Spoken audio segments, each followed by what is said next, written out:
Avi, you ready to start the slide? Yeah, let me just get it going.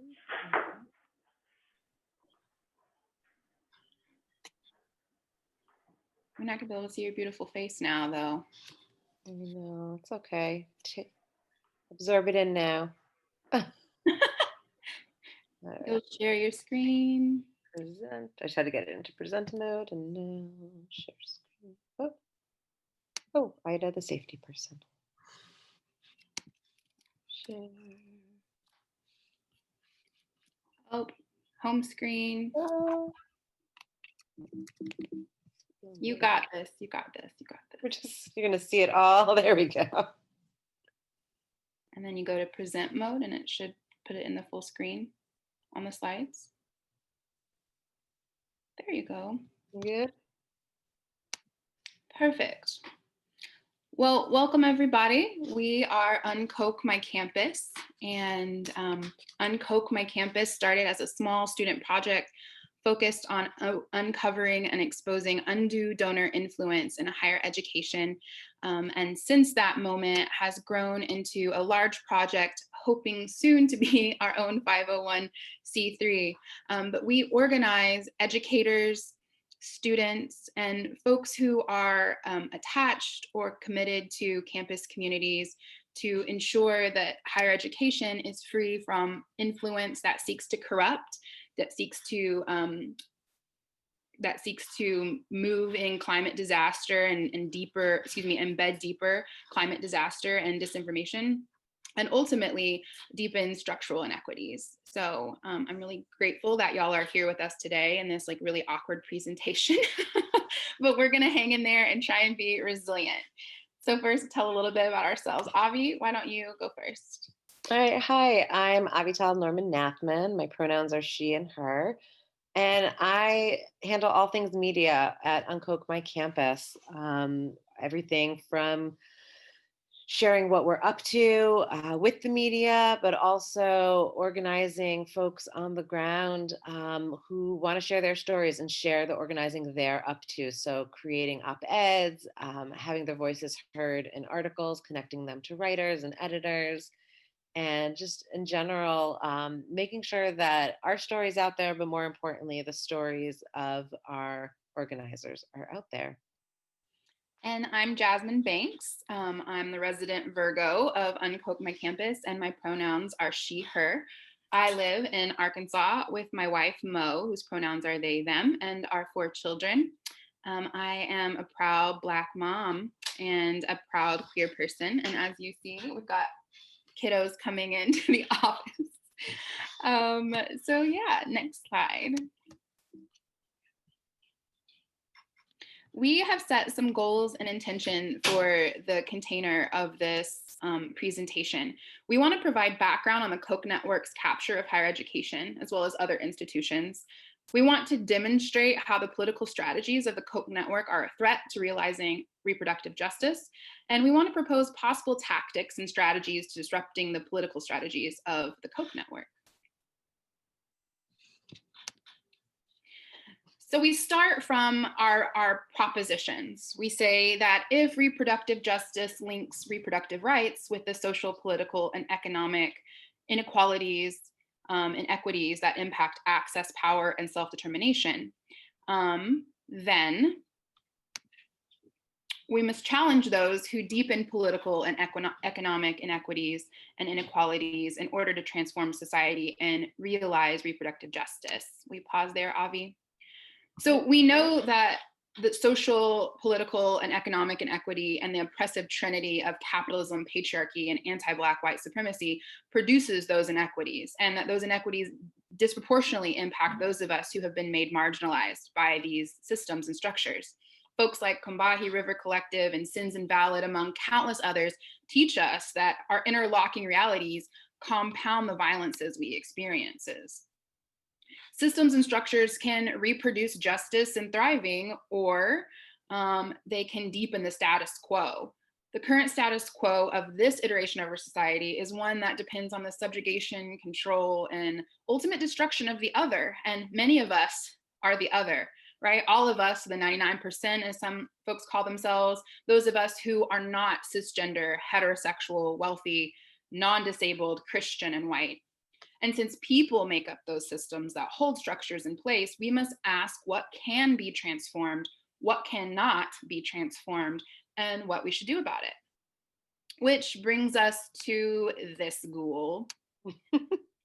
So who's this guy and what does he have to do with reproductive justice, with climate justice, with economic justice, and all of the interlocking cross-movement sectors that are so important for us to have a just transition into a better world where we can thrive and have the things we need? Well, this guy's name is Charles Koch. He's an American businessman and philanthropist. As of March 2019, he was ranked as the 11th richest person in the world with an estimated net worth of $50.5 billion. For 2 generations, the Koch family has waged a covert political war to preserve the interests of the nation's most wealthy corporations and families. Charles Koch is chair and CEO of Koch Industries, the second largest private corporation in the United States. Originally, Koch Industries was founded by his father with his brother, was founded by Koch's father, and then was given to Charles and David, and has grown exponentially with revenues upwards of $110 billion estimated by Forbes in 2018. Koch Industries is a highly diversified corporation with extensive interests, including but not limited to refinement, manufacturing, transportation, trade. You know, the plastic lining and the diapers that many of us put on our young people? You can thank Koch Industries for that. These activities are highly profitable, and because they bring considerable harms to people and the environment, they are also highly regulated. And such regulations perceived by Koch are a threat to the family's wealth. And so the family has waged an elaborate political struggle against the government oversight for decades, not just opposing, but repeatedly violating regulations to protect the public. In this current moment, Charles Koch's political activities are now largely consolidated under an umbrella group called the Freedom Partners Chamber of Commerce, which then transitioned into Stand Together Chamber of Commerce. And what they do is they fund private policy change through targeting universities, think tanks, front groups, and politicians. Next. So what exactly are our assertions here? We assert that this cadre of wealthy, cisgender, heterosexual, Christian, white men using their political power, access to wealth, and influence to protect their private interests actually deepens structural inequity and oppression rather than solves it. We're convinced that long-term structural change is necessary for economic, racial, climate, and reproductive justice to be realized, which means that we have to disrupt the strategy of these men and collaborate across movement spaces to achieve 3 particular goals: to protect each other from the threat, to out-organize their political operatives, and to transform their harm in service of a more just world. So then, what exactly are the impacts of the Koch network? Well, thanks to, goodness gracious, thousands and thousands of hours of collective research and investigation, we have been able to connect the ways in which the Koch network and the folks who support their strategy have impacted our society. We can look toward, go back. Thank you. We can look toward bathroom bans. We can look toward family planning. We can look toward the discrimination and criminalization of Black lives, Black youth. We can look at climate disaster, and we can look at access to abortion and other reproductive services. Next slide. The Powell Memorandum was a 1971 document from a corporate attorney named Lewis Powell to the US Chamber of Commerce. It's a blueprint for the corporate survival in the face of the civil rights, labor, and environmental gains that were made during the 1960s. Powell, later a Supreme Court justice, included clear instructions for corporate subversion of universities and media. I'm going to pause for a second because I am hearing impaired and I imagine the ambient noise of the vacuum is causing some issues for folks. So I'm going to pause my video and go ask them to stop vacuuming.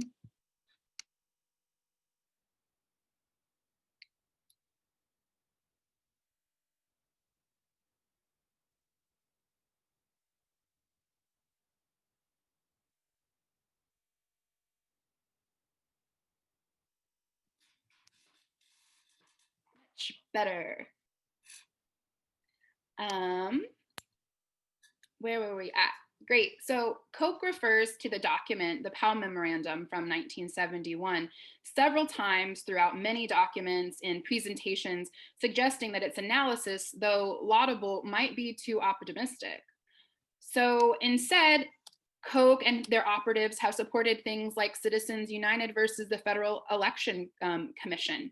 They've established things like Right on Crime, or instead, they've looked to subvert laborers and engaged in union busting that keeps folks from being able to make livable wages. Let's go next. But beyond the legislative and policy influence, Koch network has something that directly impacts repro. If you're not following us on the assertions that measures like Citizens United or Right on Crime or bodies that are causing harm like the American Legislative Exchange Council are a reason to add Koch to folks that you should be watching, let's look at exactly who they fund. One of the things that the Koch network has done, Koch network has done, is to consolidate millions of dollars into front groups like Susan B. Anthony List, and also funnel those funds through front groups that are called like Center for Protection, or excuse me, and they funneled those funds to Susan B. Anthony and groups like Concerned Women for America through the Center to Protect Patients' Rights, or CPPR. And if many of you have been in the repro organizing space and have awareness of anti-choice groups like Susan B. Anthony List, you know that the direct mission of these organizations stands in opposition to realizing reproductive justice. For example, Susan B. Anthony List openly states that their goal is to reduce and ultimately end abortion in the United States by supporting anti-abortion politicians, primarily women, through the SBA List Candidate Fund and the Political Action Committee. These committees are supported through funding that is provided within the constellation of donors that the Koch network influences and supports, as well as the grassroots and astroturf conservative movements. Both students and faculty are funded and educated and deployed through the Koch network. Next slide. So this is just a slide demonstrating the impact of the priorities of the Concerned Women for America, for example. You're able to see that the profile of the folks that in the groups that the Koch network and their supporters and allies, the things that they believe in and the things that they're working for are outlined very explicitly. And so Avi, do you think we should read these to folks, because it's little, the print is Yeah, small. I'm happy to read them if you'd like. Perfect, thank you. Excuse me. That felt very Jack Nicholson and as good as it gets. Sanctity of life. CWA supports the protection of all innocent human life from conception until natural death. We also support alternatives to abortion and healing for mothers suffering from the results of abortion. Defense of family. CWA believes that marriage consists of one man and one woman.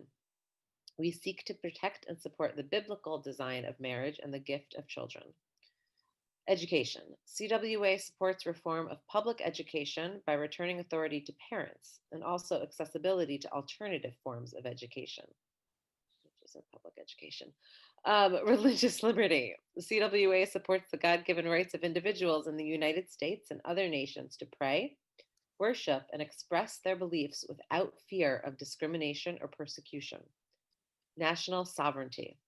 CWA believes that neither the United Nations nor any international organization should have authority over the United States in any area. We also believe the United States has the right to duty and protect and duty to protect and secure our national borders.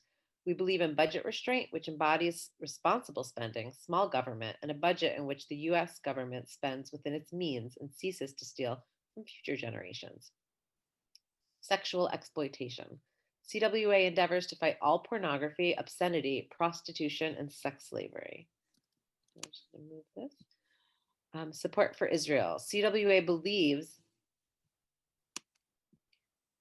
that the people and nations who stand with Israel and the Jewish people will be blessed by God. We believe that any foreign policy effort to withdraw US support for Israel is in direct contradiction to America's national interests.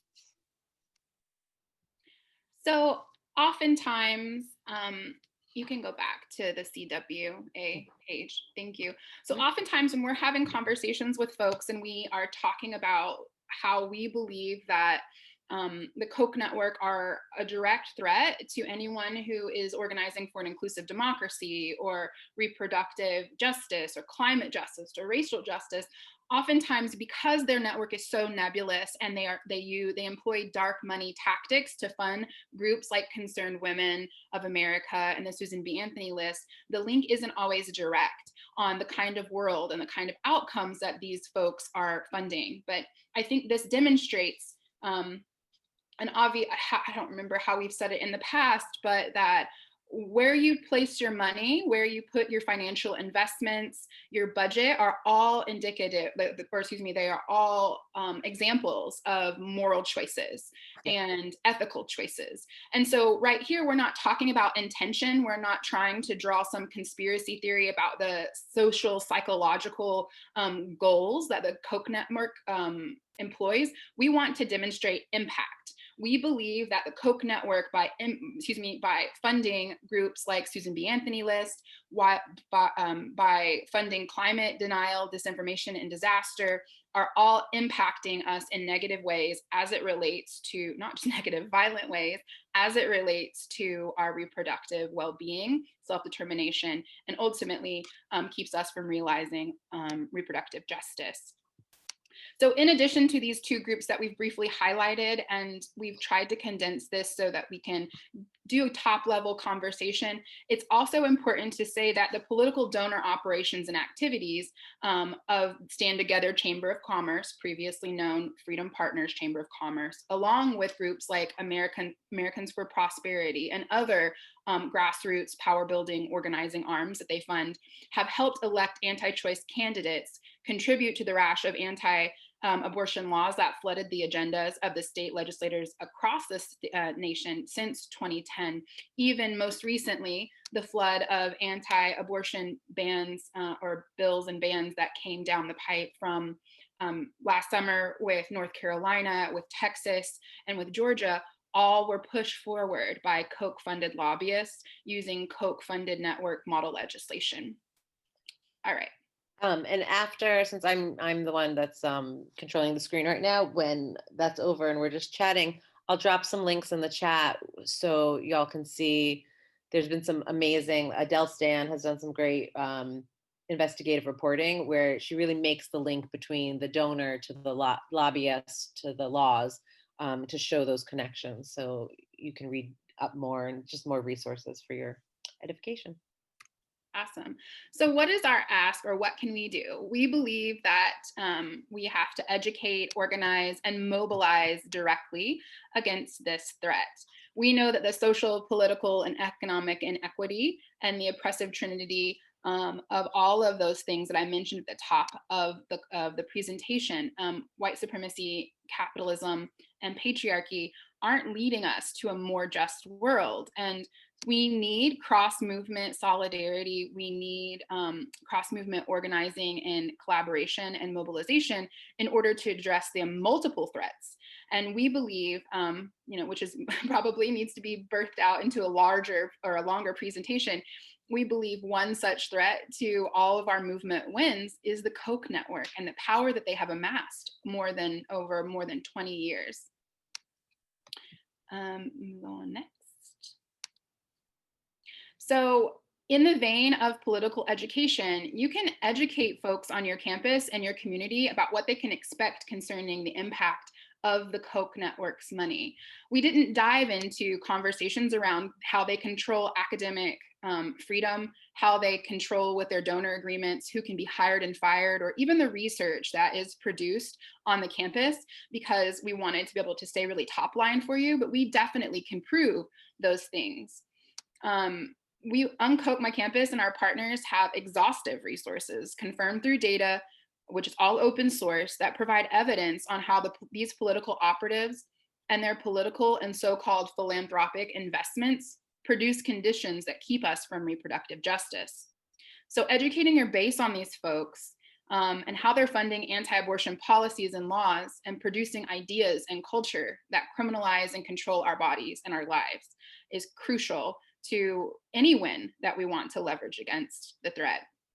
We also want you to organize to include your constituents and base in the movement to disrupt the Koch network, whether it's at your campus, whether it's within your programming, whether it's within your strategies. We think, and we have the data that demonstrates as well, that the Koch network is a threat to realizing any kind of a more just, progressive society.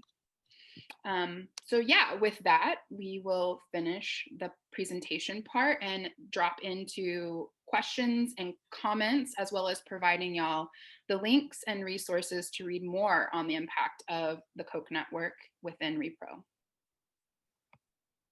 So I will open the chat.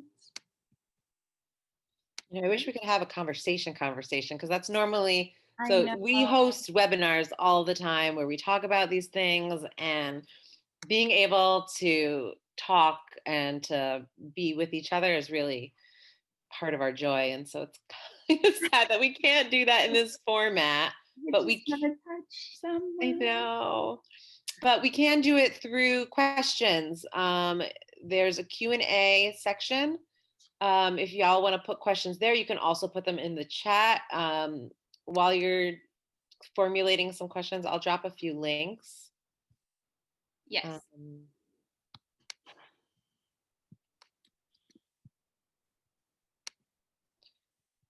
Here's a great general piece that I talked about, Adele Stan, who did The Anatomy and the War of Women, How the Koch brothers are funding the anti-choice agenda. That's a great primer. So good, from Rewire. Yep. And then a year later, she does a specific look profile on Texas. So the first one's a general look kind of nationally, and then the second is from Prospect and looking specifically how the Koch brothers, I'm sure y'all remember a few years ago when there were those all-night filibusters, Wendy Davis, folks were showing up to the Capitol. It was around those laws, around those abortion shutdown laws where they were putting the bill, put all of these specificities that if clinics or offices were providing abortions, they had to have so many specific things related to hospitals and equipment and things that just they weren't having and weren't necessary, but basically made it too costly and just impossible. And it dropped the number of abortion clinics to more than half. I mean, I think it was from like 20 something, which is still very small for the second largest state in the country, to around 13 or 11. Yeah. And those initiatives were funded and supported through the Center to Protect Patients' Rights, which again is where millions of dollars are consolidated to support those strategic efforts to shut down. Yeah. So Jasmine, we have our first question from Isabel, and they ask, can you talk more about the relationship between ALEC, political influence, and higher education? How the Koch network is using political influence in higher education policy spaces at the state level? Yeah. How much time do we have? Do you want to tackle that first, Avi, and then I'll go into it? I mean, this is basically our jam, right? So Koch funds ALEC, and well, first let's talk about how Koch network is using political influence in higher education policy spaces at the state level. And I think the way to do that is to talk about the centers that they fund. And they fund, or Jasmine, if you can do it while I talk. I'm pulling up the image. Can you share it? Yeah. Yeah. So I don't know. First, I'll start talking about the coctopus. I always say coctopus, and I know that's wrong, and I don't know why my brain goes there. But the coctopus, where you have Charles Koch at the top, and then his tentacles are kind of everywhere, right? And one aspect of that is academia. And Charles Koch and his network and his Charles Koch Foundation have just imbued money into schools across the country, from George Mason University in Virginia to Arizona State, University of Arizona, to Ball State in Indiana, to University of Santa Cruz. So really from coast to coast, right? In Boston, they're Boston College, Harvard, MIT, Tufts recently, Florida State. I can just go on all day. Which, like every state essentially probably has some sort of connection to Coke. And so one aspect to that is these centers. George Mason University has 3 or 4 Mhm. centers.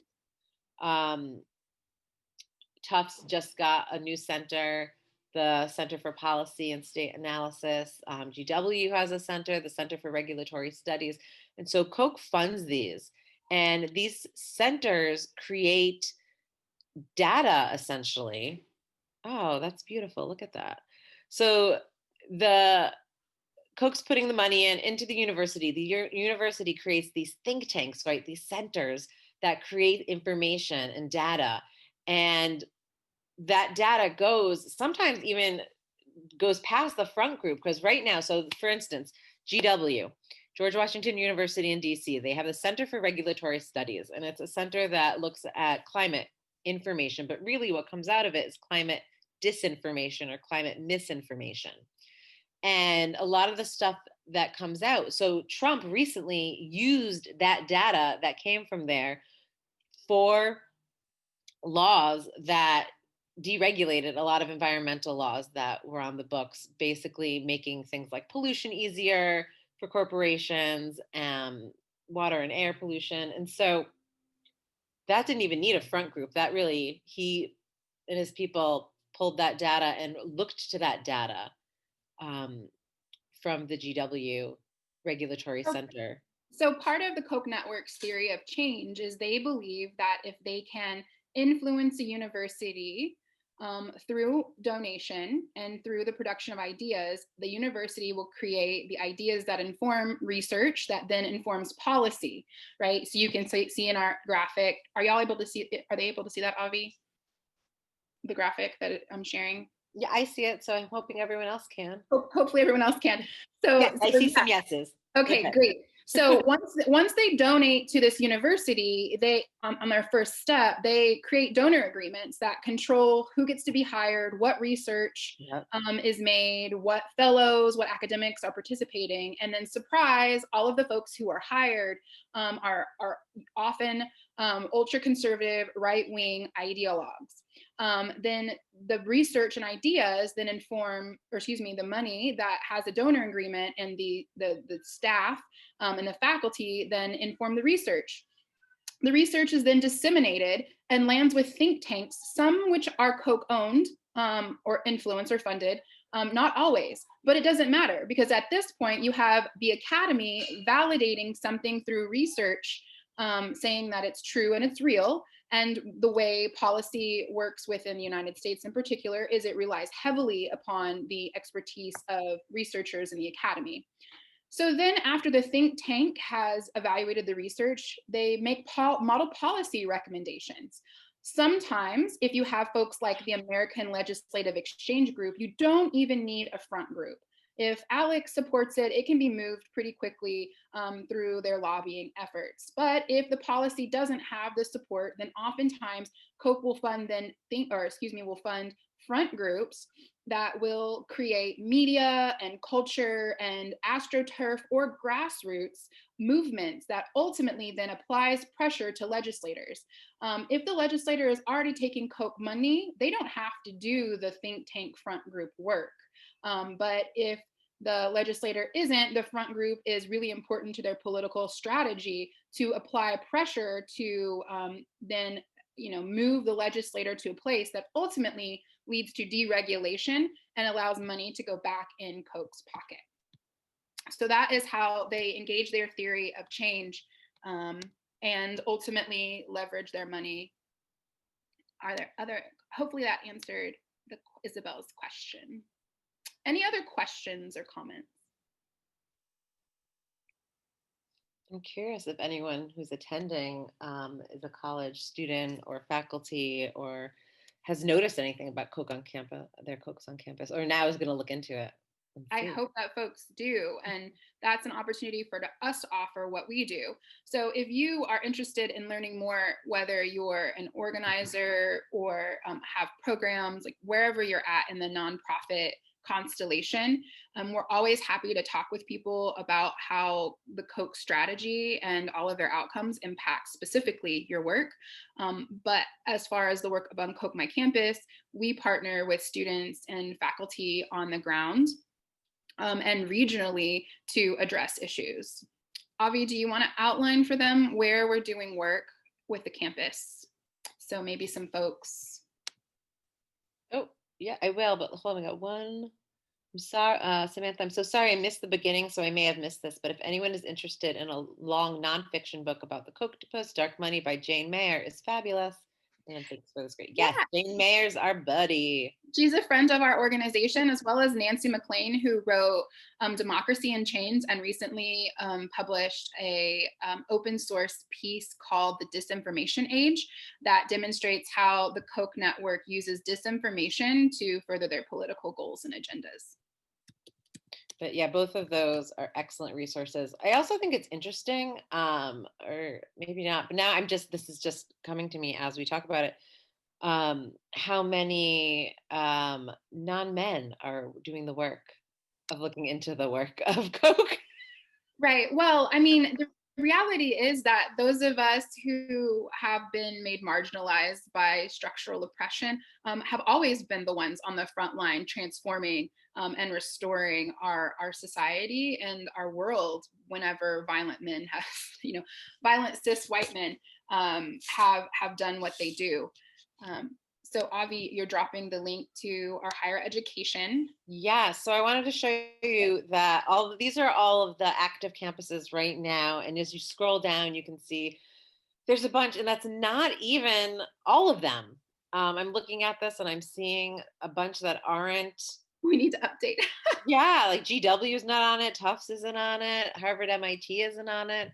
So when I said coast to coast, it really is, right? You see University of Pittsburgh, George Mason, Arizona, Tennessee, Wake Forest, Utah, North Carolina, but again, Virginia, Florida, the Northeast is steeped in Koch money.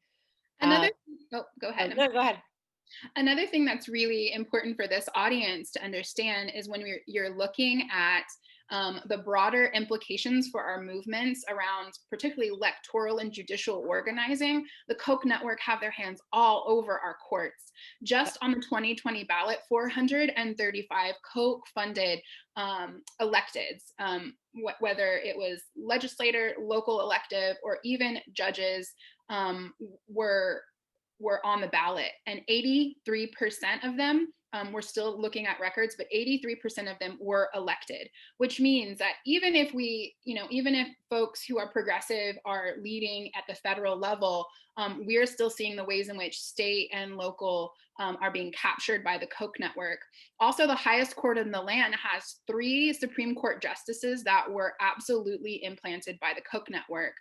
Neil Gorsuch, Brett Kavanaugh, and Amy Coney Barrett were all implanted by the front groups, the think tanks, and the astroturfed and grassroots movements that were funded by Koch. So I just realized I was sending all of my links only to panelists, not to the attendees. So I am going to go back through and resend everything. And Jasmine, we have 2 other questions. So Ida asks, do you know if there are any Koch connections to the University of Michigan or Michigan in general? Yes. Yeah. While you answer that, I'm going to resend all these links. Hold on one second. And I'm so sorry, folks. It's okay. Technology stuff happens. Yeah. I'm gonna pull up our polluter watch resource where folks can, we're working on getting funding to update this. I don't know what's happening with my search tool here.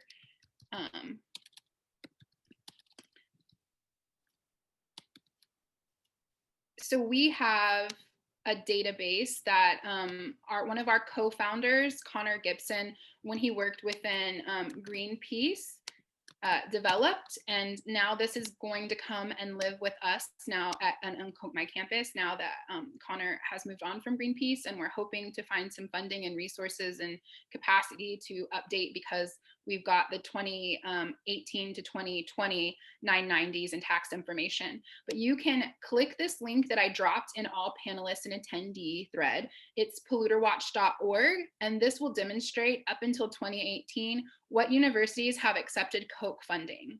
You can use the search bar, the jQuery, to just put in the name of your university and find it. Right, Jasmine. Yeah, it's a large amount of funding. It's absurd. It's in the millions and millions and millions. Yeah. We have a couple other questions.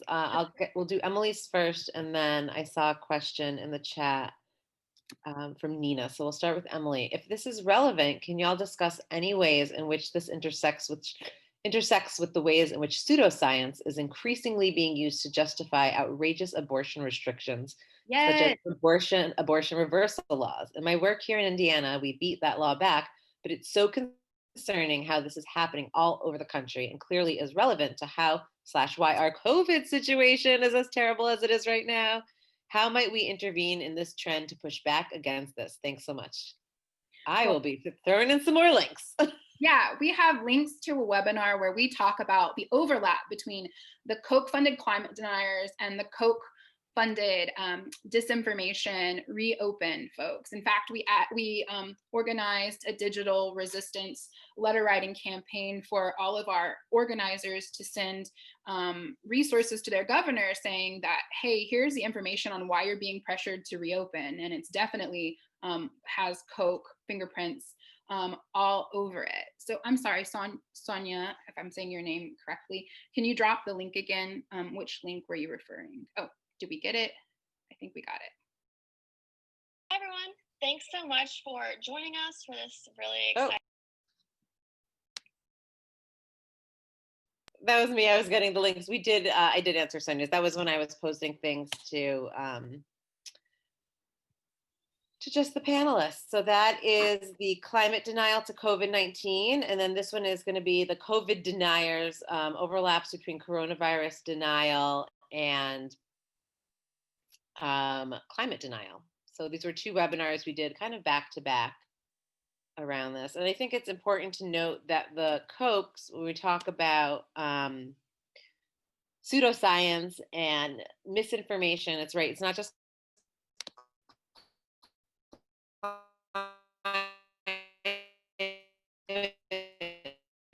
misinformation, which is pseudoscience.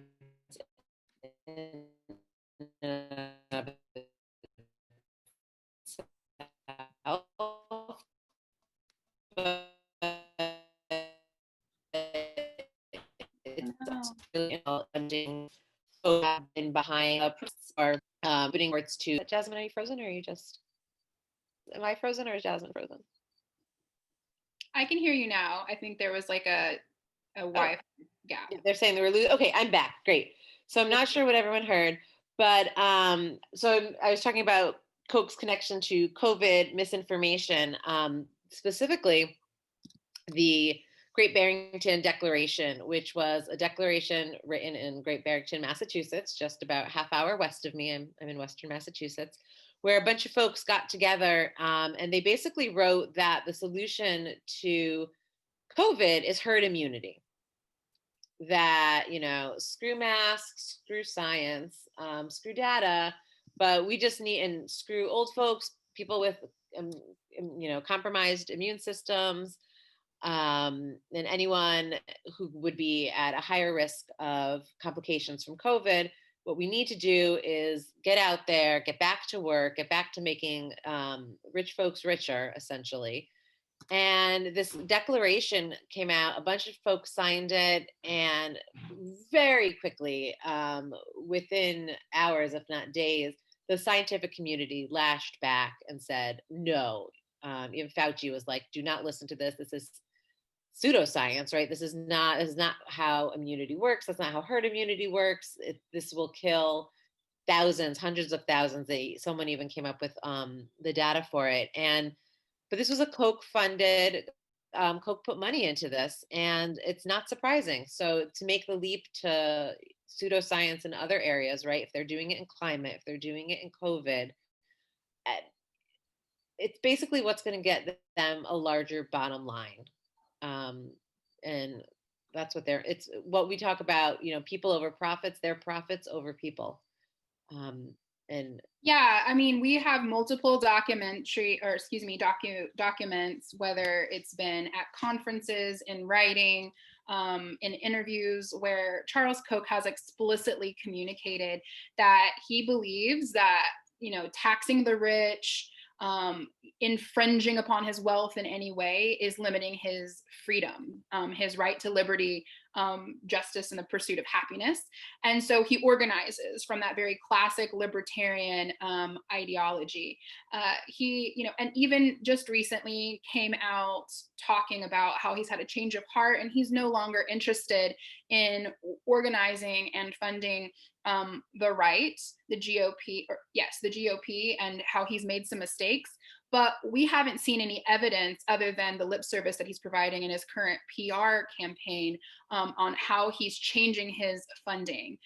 He continues to fund folks who are disproportionately rolling back climate or deregulating our climate protections, are rolling back social and economic progress and protections.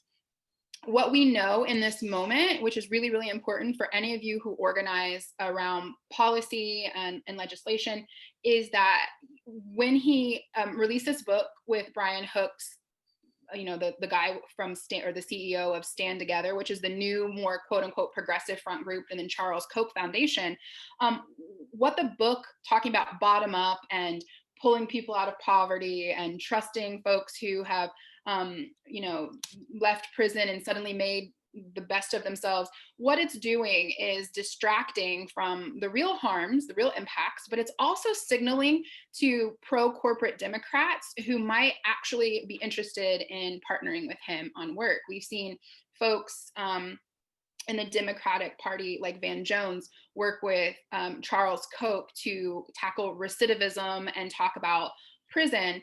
And a lot of the work that Van Jones has done with the Charles Koch Foundation has actually undermined work from folks like National Council for Formerly Incarcerated Women and Girls, Andrea James, and her incredible work.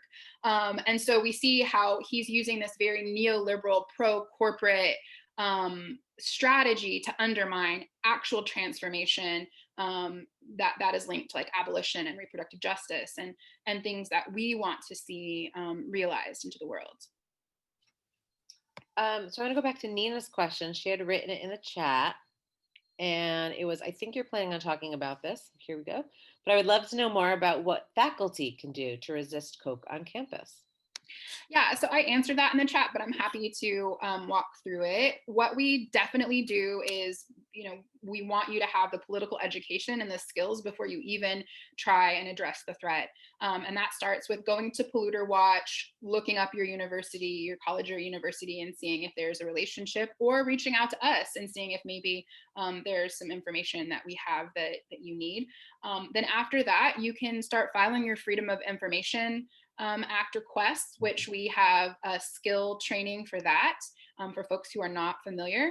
And then once you get the information, the number of how much is being funded and where the funding is going, which is where you would get the information from the Freedom of Information Act request, then you start to organize. And the first step is to get the word out to other faculty members and build power with folks and say, hey, right now we have a research center at George Mason University that is training, judges to, roll back climate protections.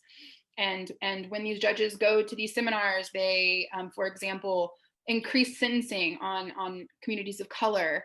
Are you against this, or are you for it? And once you have a good critical mass of your educators and folks who are willing to take up the issue with you, then you can take our model policy that we created in 2018 to your faculty senate or whatever governing body, the folks with power within your administration, and propose that the model policy be implemented where there's no longer any donor agreements that have Koch strings attached to them. So that's one way that you can do that. The other way that you can organize as a faculty member is to work with Unkoch My Campus to call for divestment and disaffiliation. We have several divestment and disaffiliation campaigns demanding that universities sever their relationship with the Koch-funded centers and no longer image launder on behalf of them, as well as disavow the research that has come out and been produced that is now informing misinformation, disinformation, and ultimately harming us. So those are just two major ways, but it's the long game. There's nothing that tomorrow we can do to immediately address this threat outside of educating folks and equipping folks with transparency and the skills to address it. And again, we've been organizing for years and years and years. It's almost 5 years now that we have been organizing these disaffiliation and awareness and divestment campaigns as it relates to Koch. So that's the long, not so happy response. But like any incredible threat that is contributing to structural harm and violence of our communities, it takes the long game, and it takes consistency and commitment. And so we continue to do the work, and we're excited and welcome anyone who wants to join us in the work as well. Yeah, and in that vein, I dropped a link again to our open letter that you were talking about, how Charles Koch is using this moment in our political time to put out this new narrative, right? To change the narrative that he spent 50 years building up. And using that good old Twitter hashtag, not buying it. We are not buying it. We're not, we don't believe, if he really is having a change of heart, then he needs to have a change of where he puts his money as well. So if you want to take a look at our open letter, and I feel like we can say we've been endorsed by 80s sensation Dee Snider of Twisted Sister, who got on board over via Twitter this week, which was so funny. But wonderful to show that, folks of all stripes are really invested in this, that it's not just certain folks who are, that it really, Koch and his network impacts everyone except for that 1%. And it's worth saying that even though we organize at the side of the campus, we have provided presentations and skilled trainings, as well as all sorts of resources for folks that are, outside of the campus and in movement spaces. And so we would be happy to come speak to a group, to teach on this, to do longer presentations where we can go in depth and really help people understand the threat. Because sometimes it feels as though you have to have a PhD in Koch fuckery, excuse my language, to understand why you have to be organizing against it. But we hope that we have provided, or at least met our goals and intentions from the top of our presentation, to give you at least a curiosity or a top level understanding. This is a really strategic, well coordinated, and historical threat to our climate, to our democracy, and to communities that have already been made vulnerable by structural and systemic oppression. So gratitude to everyone. I'm going to, I think this is a good stopping place, because I got 4 babies that have probably wrecked my home, and a very medicated wife who just, we're celebrating gender affirming surgeries over here. So yeah, if there aren't any other questions, I think questions. No, looks like everybody's quiet. And you can always reach us. I'll put my email. And Jasmine, you're gonna put your email in?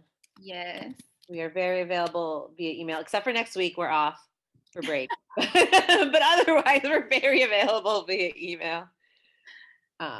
Oh, thank you. Thank I'm you, so glad that Norman. people enjoyed it. I also often get in my own little insecure bubble and think that folks think that we're tinfoil hat and string. But this is all factual. It's documented in history. It's documented with data. And we hope that you'll join us in the fight against the Koch network. I grew up as a Black, Indigenous, homeless young person to a single mom. I had no idea that my future would include going up against one of the world's most corrupt billionaire networks.